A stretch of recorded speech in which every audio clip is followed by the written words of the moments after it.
What's up guys, Mike here at Friction Jewelry. I have an awesome video for you today. I'm going to be taking a look at the new Orion Mpulse 2.0 as I call it, or I think it's just called the new Mpulse. I'm going to be comparing it to the oldest generation, and then just for S&Gs, I also have my Orion PJ here. So I got 3 different welders from 3 different generations, 3 different releases. The point of this review is to kind of just say, hey, which one of these do I think you should get, depending on where you are in your business? If you already have one of these machines, is it worth upgrading? Let's find out. All right, so here's a little happy family of Orion welders, right? You can kind of see all 3. And first we'll have the original Mpulse. I assume that most of the people watching this video, this is probably what you have if you have this brand of welders. We'll start with the screen first, I suppose. We talked about form factor, let's talk about screen. Has a dial, has the toggle switches, power on, power off, and lock. That's it, right? So let's move on to the new one. Same toggle buttons, but way more responsive. This, I believe, is a capacitive touchscreen, whereas the Mpulse is, or the original Mpulse is a resistive touchscreen. And this is just a lot more responsive, easier to use. Down here, we've got weld on, weld off. So that's awesome, much improved on the original, where you kind of had to remember, like, okay, is the filled in circle off? You know, and on the PJ the same. I always forget, like, which one. I'm like, is that on or is that off? And then I have to, like, try to weld. But, yeah, so it just makes a lot more sense to literally write weld on, weld off. I love that. Same little lock button up here. And if you're really bored, you can put it to sleep. If you're not working, you have a little sleep button, and it has, like, a little screensaver, little images, probably all the beautiful things in Utah that I've yet to see. But actually some of these look like, I don't know where these are, but they're really nice little pictures. And I'm sure with the software update, you'll be able to put whatever images you want on there. So that's kind of a cool thing. And then up here, we have the settings. There's the screen brightness. Okay. Not a huge difference, but maybe if you're in a dark space, that would matter. And then the microscope is the brightness of the LEDs on the microscope, which I have running right here. So let me see if I can toggle this at the same time. So as I toggle this, sorry, this volume, the brightness of the microscope drops, like so. So that's pretty cool that they put dimmable LEDs in there. I'm thinking ahead. And what's really cool is if you have a really bright object that's reflecting and glaring as you look through the microscope, you can just turn down the brightness and hopefully solve that problem. So that's kind of cool. Something I never probably would have thought of, but actually this could be somewhat useful. Over here you can switch between landscape mode and portrait mode. I have it in portrait mode right now. It takes up the least amount of space. Here, as I flip this around, so you can see what's going on in the back. You've got your power on, power off, your power cord, which is only a 6-foot cord. It's actually a little bit short. I kind of wish it was like an 8 or a 10, but that's something that you can pick up on Amazon. You know, you can get a different power cord. There's a ground in the back, which is really cool because there are some times where the orientation of this is going to matter. And what would have been really, really cool is if there was a Stylus connection point in the back as well. And you've got your USB situation here. The reason I say that about the Stylus is because, as you can see when I'm running the microscope, okay, I've got the Stylus plugged into the front, and here's my grounding pliers right here. And then I have this cable that just sort of comes down like into my lap, or it will sort of come down at the base of the microscope. Whereas when I had it in the back on the PJ and the Mpulse, it's just like a little cleaner, little sort of like cleaner situation, where this doesn't sort of have to like loop around randomly. But that just kind of depends on your setup. I think a lot of people don't use the microscope right now, even though they should. That's for a separate video that I've already made. And I think this was a big thing for people that, you know, freehand weld or even use the other accessories, the ADLs or whatever. I think I totally get why having this in the front makes way more sense. And obviously it's a super, super long cord. It's like, you know, maybe like 6 feet long. I don't know. So that's cool too. Yeah, so that's pretty much the settings. And then lastly, there's like the wallpapers. You can choose the screen wallpapers, you know. Aesthetically speaking, it's nice. I personally prefer the black. I like how it matches the microscope. I like, I just like black, but you can order skins and stuff for this one. And for me, I could care less about aesthetics, honestly. Like I know some of you guys want like pink styluses, and that's cool. But we want to know how this thing works, right? We want to know where our dollars are going, and we want to know what's up with true fire technology. So let's get this thing hooked up and just start welding with it and see what's up. All right, so we've got a setup. We've got a clean electrode in there. Before I forget, I wanted to show you a couple things. One is they redesigned the collet here, so it has a little machined edge, so it has a little bit more grip. It's not that noticeable. Funny story, I actually love the thumb screw on the Amazon welder. It has like ridges on it. It's like, it has this cool texture. Kind of wish I had stole that, but it's still kind of tricky to get in and out. There's a bunch of grease here on this, which I actually have to add to my other units as well. But I guess it's just part of the game. And also, while I'm talking about the Stylus, check out this new sheathing they put on the back. It's super clean. It looks way more legit versus the old style, which I'll just put in frame right here for a second. If you remember, just the connection just caused more stress. You see how that bends, and this sheathing can really sort of kink. That always really is a concern. But I mean, I've never had an issue, but I know some people have. All right, cool. So let's just get some welding going on here. Here's a little jump ring I got. Boom, it's like 4mm, whatever. And this is what I'd probably be at on the PJ, but on my original Mpulse, I'd probably be up around like 7 or so. So I think the settings on this is calibrated in a similar fashion to the original Mpulse. So let's just see what happens. I have argon running. Let's get this closed.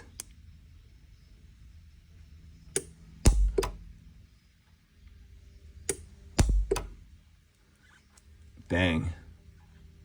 Let's see if you can kind of see. Pretty sweet. And while I'm doing that, I gotta show you, this is really, really cool. I gotta show you the rapid fire situation that they put on this model.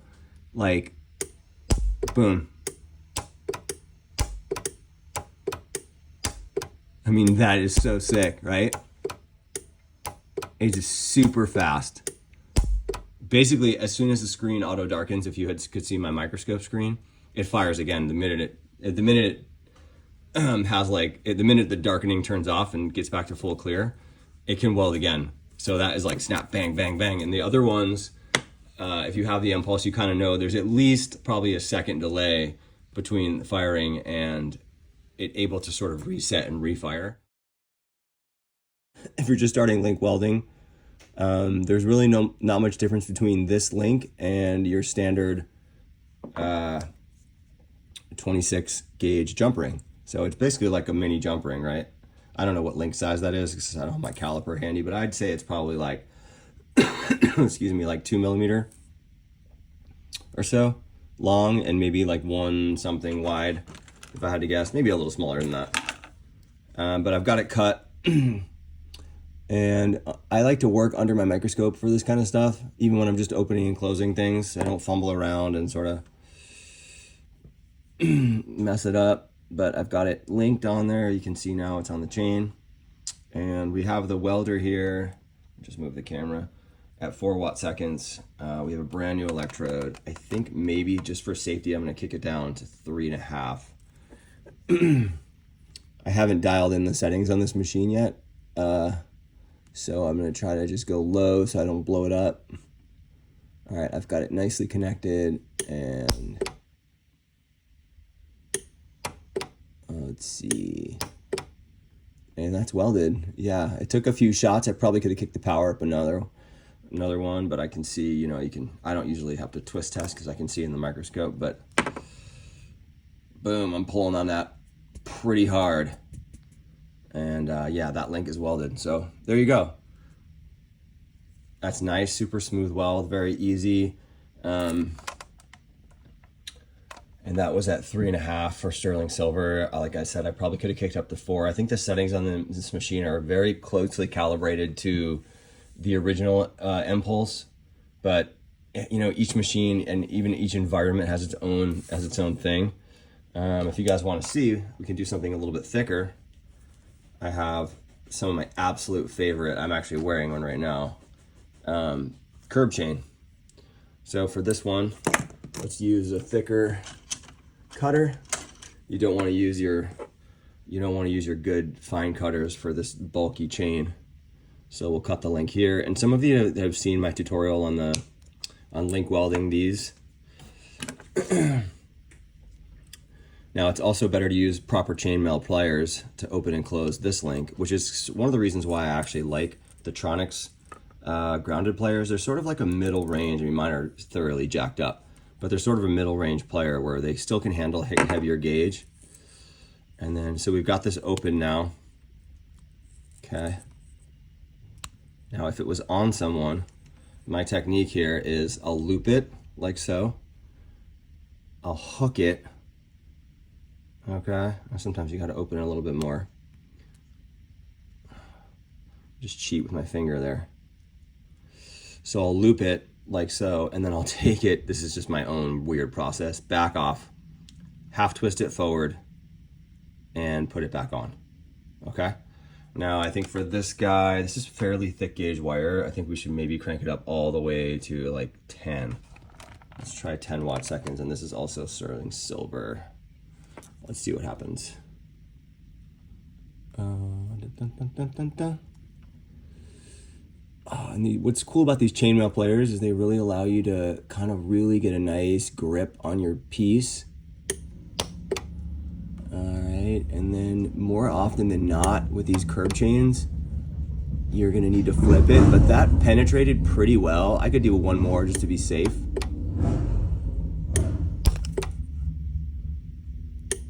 Let's see, and get a good fire here.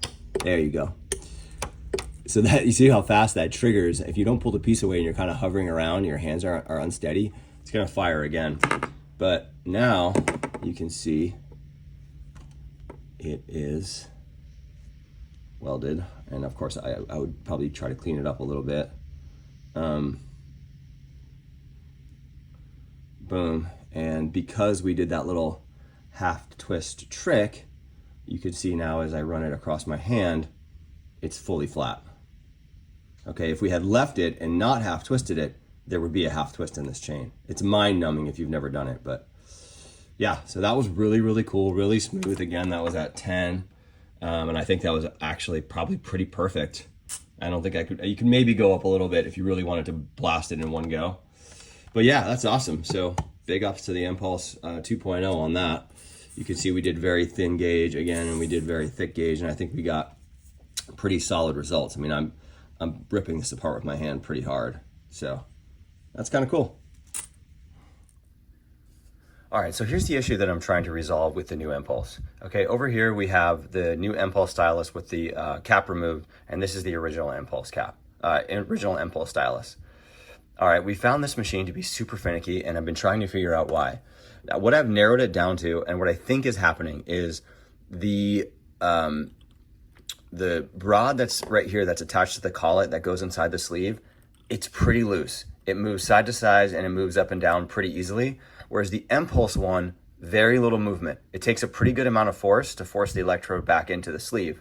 So what that translates to happening is that when I use the original Mpulse, and I've got, you know, for example, a jump ring, I'll just use my plier to demonstrate, I can sort of rest it against that electrode and get ready for a fire. Okay, when I try it on the new Mpulse, okay, it's when I just try to touch it, it can move. It can move up, it can move sideways in these different directions. And that's not allowing me to do is to steady our piece against the electrode.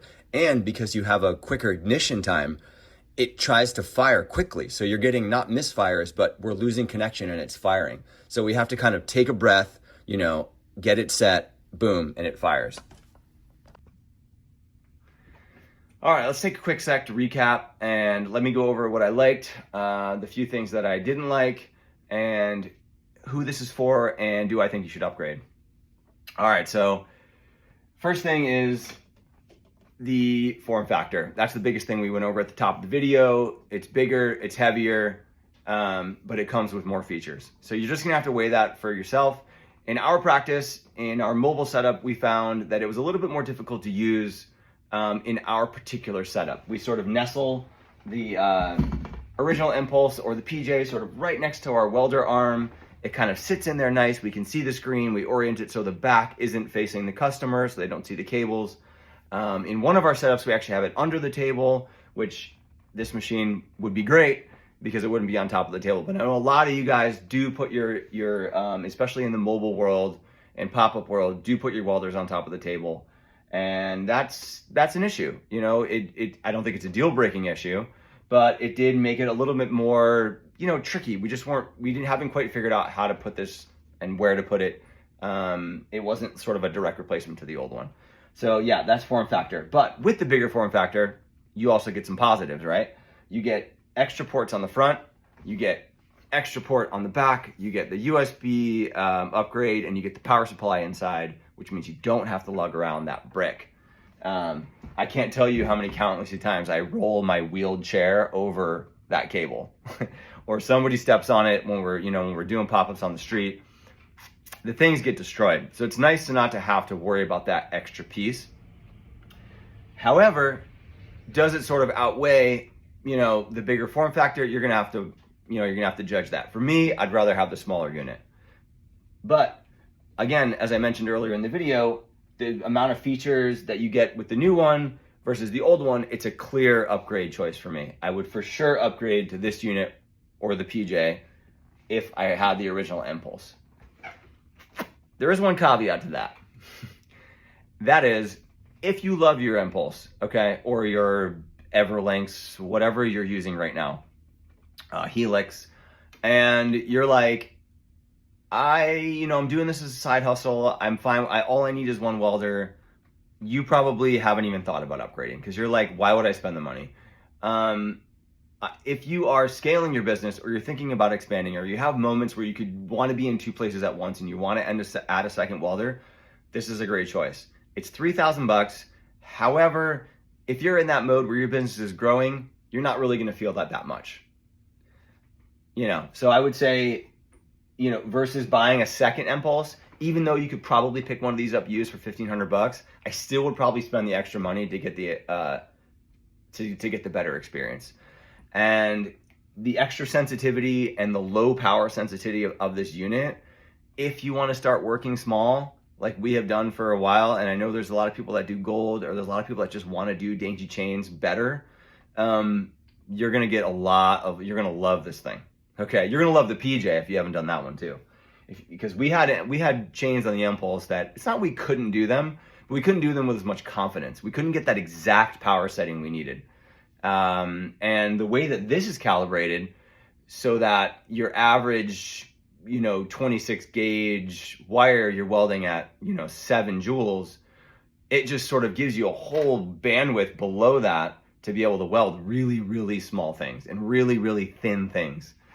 And I think that's really, really the key sort of feature with this unit that sort of outweighs most of the negatives.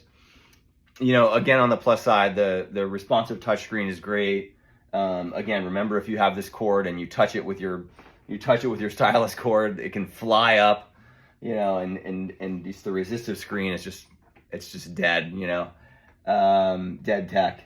So yeah, I think that's pretty much it. If you have any other questions, please let me know, reach out. Oh, I wanted to mention one other important thing. That clip that I talked about with Stylus, my Stylus being loose on the new Mpulse, Sunstone did reach out to me and say that my Stylus seems to be an anomaly. Like, the amount of slip that I'm having with that rod inside the Stylus sleeve, it's just not what's occurring in their other production units. They're saying that the current Stylus should be just as solid as the old one. So, if this was my welder, I would just send that back, get a replacement of the Stylus cord, piece of cake, done deal. So I'm just gonna kind of assume that issue that we went over is not a thing.